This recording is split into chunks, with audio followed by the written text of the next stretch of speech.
A large number of developments have happened in robotics, and I am extremely happy that young people are now propagating the benefits of robotics in Kerala.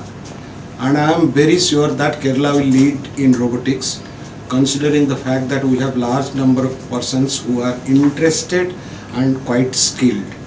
And this Robo Championship, which is being organized, will bring in lot of competitive mind and which will also entail various uses of robotics.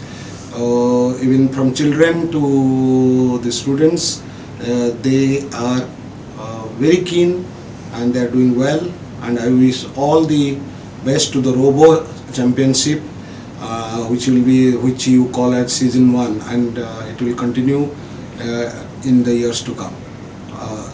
All the best.